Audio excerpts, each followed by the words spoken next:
Now I'm going to divide the pastry into thirds. So there and there. I'm going to dot another third of the fat over these two sections here.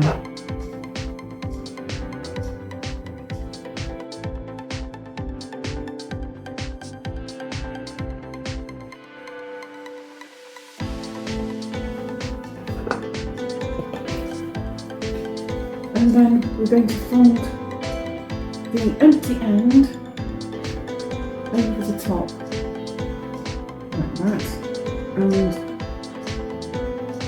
other end over like so. And then we're going to turn it, taking from the edge, and I'm going to roll it over, and then over to seal. Make sure the edges are all sealed. I'm going to cut them roughly the same size. Grand Day Rising everybody, and welcome back to my channel and another episode of historical recipes. Today I'm going to make some flaky pastry from a recipe from 1954 from the post-war kitchen recipe book by Marguerite Patten. Now 1954 was the end of rationing in Britain. The last thing to come off ration in 1954 was meat. So I'm going to be doing some sausage rolls, and maybe with any leftover pastry I might do some Eccles cakes as well. Fats off rationing. The de-rationing of all fats made a great difference to the kind of cooking done. Said Marguerite Patten, I was deluged with requests to demonstrate flaky and puff pastry. Often I had a frantic telephone call at Harrods from someone making puff pastry to say, it has become sticky or greasy, what do I do? It was quite difficult to make people who had never made these richer pastries before the war to realise you had to be patient and allow the pastry to rest in a cool place. Obviously, if you had one in the refrigerator between foldings and rollings. A lot of people still didn't have refrigerators, so they would have an ice cold pantry. Our pantry has the boiler in, go figure. We didn't put the boiler in. Frying became a popular form of cooking, for fat was not regarded as the health hazard it is today. When discussing food values in 1954, it was accepted that fats created warmth in the body and were an excellent source of energy, as they still are. So without further ado, let's get started. In a bowl, I have weighed 8 ounces or 225 grams of strong white bread flour. The recipe states plain flour, however you get a much better flake with strong white bread flour. To that I've added a good pinch of kosher sea salt. Now to that I am going to add 1/3 of my fat ration. In this measuring bowl are 175 grams or 6 ounces of fat. I've used roughly half butter and half lard, and I've cut it into small cubes. Now make sure your fat is nice and cold. It needs to be as cold as possible. Add about 1/3 or roughly 60 grams of the cooking fats to the bowl. Then I will weigh out the other rations in the same way. Use the crumbling in method. You can do this in a food processor if you don't like the fat and the flour going through your fingers, but I don't mind. This is how it would have been made back in the day. Get nice and messy, it's very liberating. The mixture needs to resemble fine breadcrumbs. Rubbing the mixture in from a height will help to keep your pastry nice and light and airy. So there we go. Now the next thing we have to do is to add some ice cold water and a squeeze of lemon juice. Let's start with a squeeze of lemon. The recipe doesn't specify how big the squeeze needs to be, but that's a good squeeze. And then I'm going to use this butter knife just to mix in the ice cold water. I used water from the filter jug that we keep in the fridge. None of us, neither Dan nor I nor our 3 cats, drink water straight from the tap. The tap water affected Arthur's urinary tract, and the vet agreed it was a good idea to give all of them filtered water. So there we go, that's enough water. So I'll now bring everything together with my hands and form it into a ball and place it on this floured board.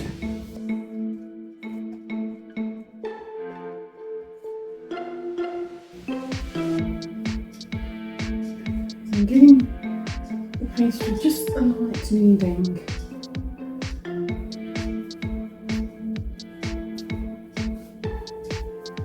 Right, so I'm rolling the dough out now. I'm going to do it on the side like this so you can see it better. I'm rolling it into a rectangular shape.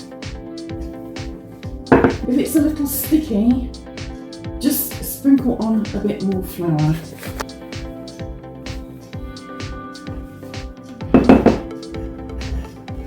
Now I'm going to divide the pastry into thirds.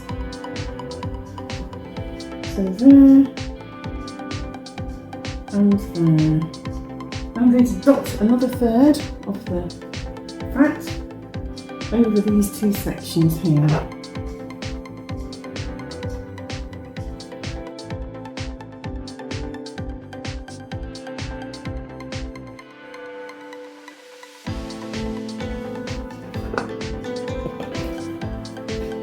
And then we're going to fold the empty end over the top, like that, and the other end over like so. And then we're going to turn it like that, just 90 degrees. Sprinkle over some more flour. The dough is getting a little soft at room temperature. So let's just do this quickly. Again, we're going to roll.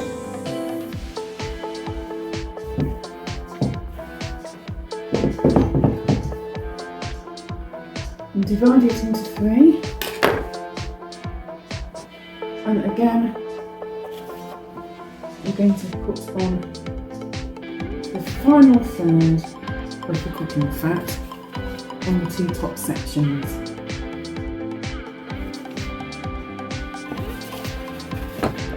It is a bit of a messy job, but it doesn't matter, just clean up after yourself. There we go. So we fold up the empty section and then fold the filled section over the top, like so. And then we're going to give it another 90-degree turn.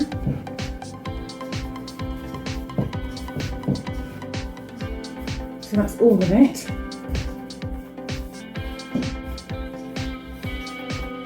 So I'm going to fold over this section and this section. I'm going to wrap this now in cling film or greaseproof paper and place it in the fridge to chill. I've wrapped the dough now in some greaseproof paper and popped it in the fridge to chill for at least half an hour. Flaky pastry and puff pastry both benefit enormously from being chilled between rolls. If the dough starts to get warm at room temperature, which often it will, you need to make sure that you chill it before you go any further, the results will be better. So I'll see you back in a little while. I'm going to cut half this pastry. I'll put the rest in the fridge for now. Let's take off one half. I'll see how we get on with that. We may need more. Sprinkle some flour on the pastry and the board.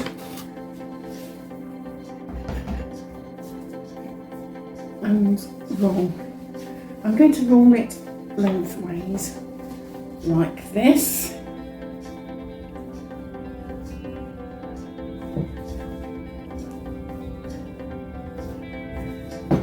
Try and roll it thin, you'll get a crisper pastry.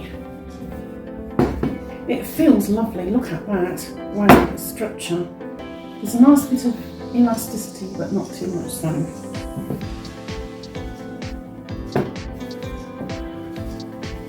And then I'm going to roll it this way. You can trim it, but I'm not going to worry about that too much. Go. A bit thinner.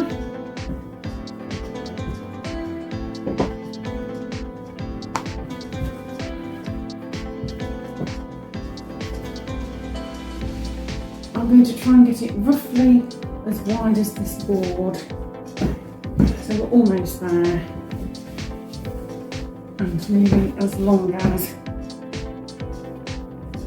If you're trimming it, remember to save the trimmings. I'll just put these back in the refrigerator. So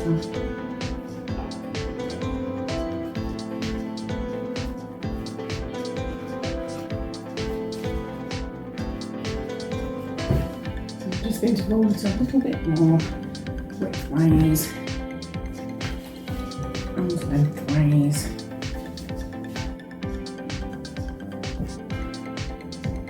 That's lovely.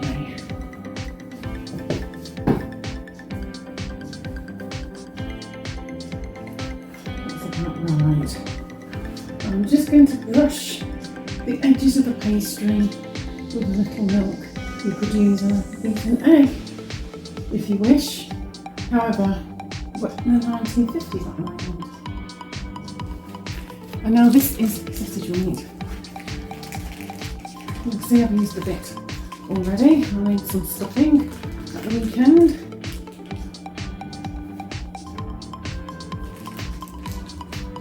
I roasted a chicken, and this has been in the freezer since Christmas. We didn't use it at Christmas. If you haven't got sausage meat like this, just take the skins off normal sausages and then use the sausage meat from those sausages in the same way.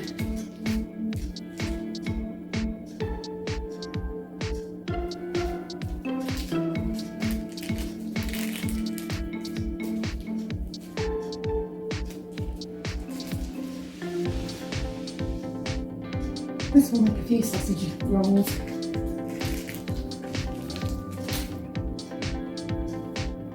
You want nice meaty sausage rolls. If you don't like sausage meat or you're vegetarian, you could mash up some chickpeas with some onion and some spices, maybe some red pepper, whatever floats your boat. Now I think that should be enough. These are going to be quite thick sausage rolls, and I've got the pastry quite wide. Dan likes meaty sausage rolls. They're going to be for his packed lunch tomorrow. There we go. And right now I'm just going to wash my hands. I'm taking from the edge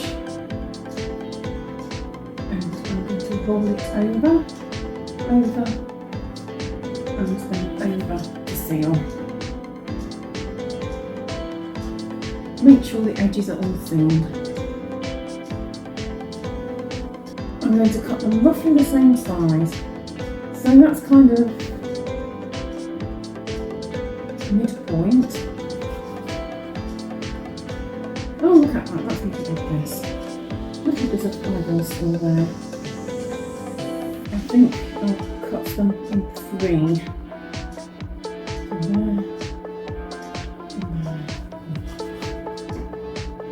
Try and get them as near size as possible. The amount of sausage meat I've got here is probably about half a pound or so.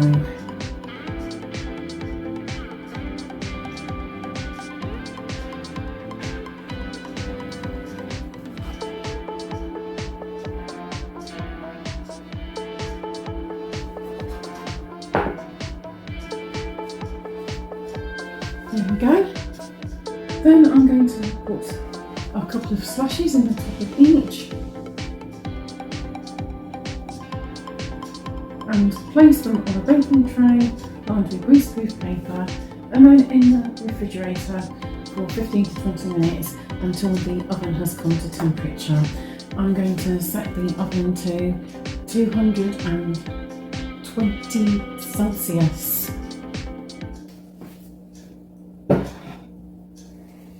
Right, I've got the trimmings and a little bit more of the rest of the block. What I don't use I will be freezing. I can use it for another meal at some point. It will keep well for about 3 months in the freezer. I should manage to get maybe 2 or 3 more sausage rolls out of this. Again, I'll trim it down and save the trimmings. I'm going to trim this. There we go.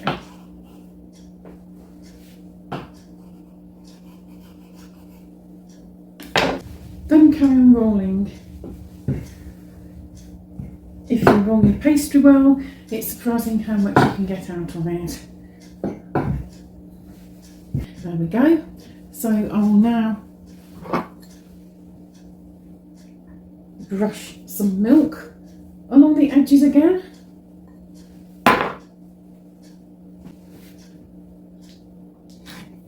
In fact, I don't need all of that.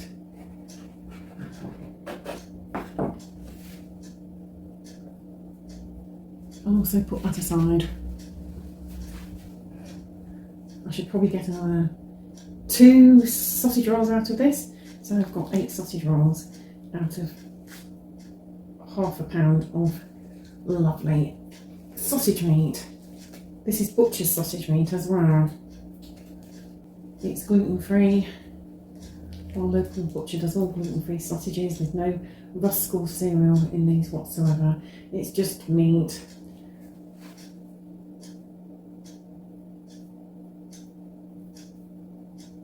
Make sure it's all spread evenly. And then roll.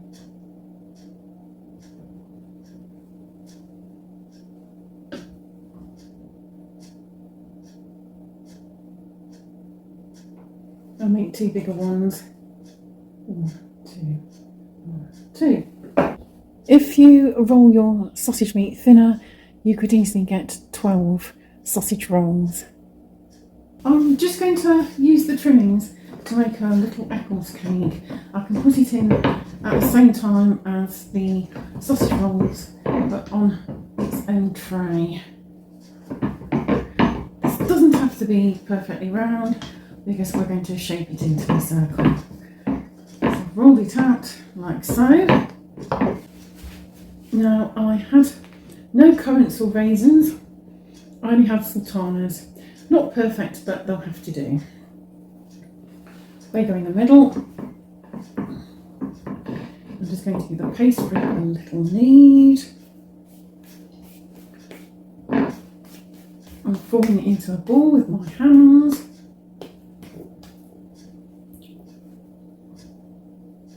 Make sure all that fruit is captured in the lovely pastry.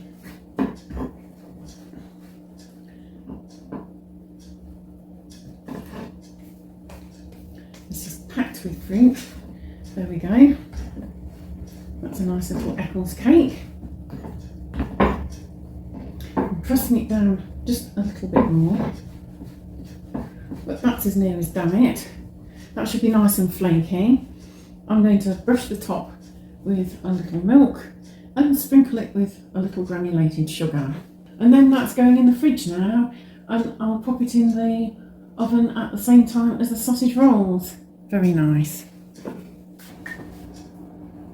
Brush the top of each sausage roll with a little milk or beaten egg. Try not to let it drip down the sides, or you might not get a very good rise.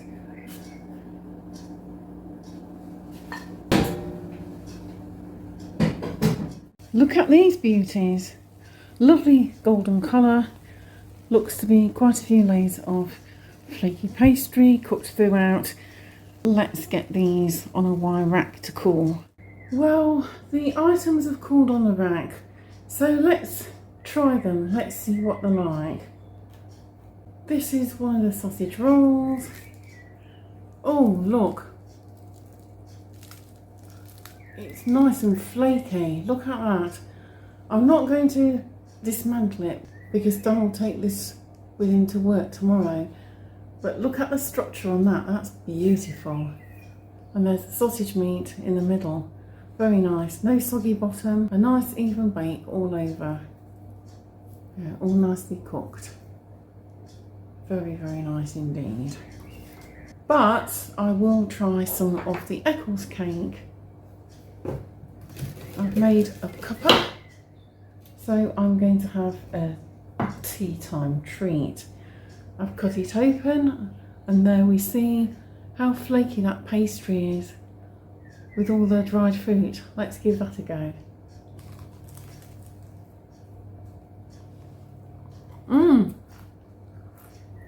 Oh, that's wonderful. That's turned out really well. That's a really good Eccles cake. Nice even bake. Nicely flaky. Yum. Very impressed. Well, what do you think? I think it's quite an easy recipe. And of course, if you're vegetarian or vegan, you could use vegan block or a plant-based cooking fat like Trex, or a combination of both, and do a vegetarian filling, either cheese and onion for example, or some kind of a chickpea or a mushroom concoction. They would work just as well as sausage rolls. If you enjoyed this video, please give it a like, please comment, please share and subscribe, ding the old notification bell. Thanks ever so much for watching, and I'll see you again soon for another one. Until then, bye for now.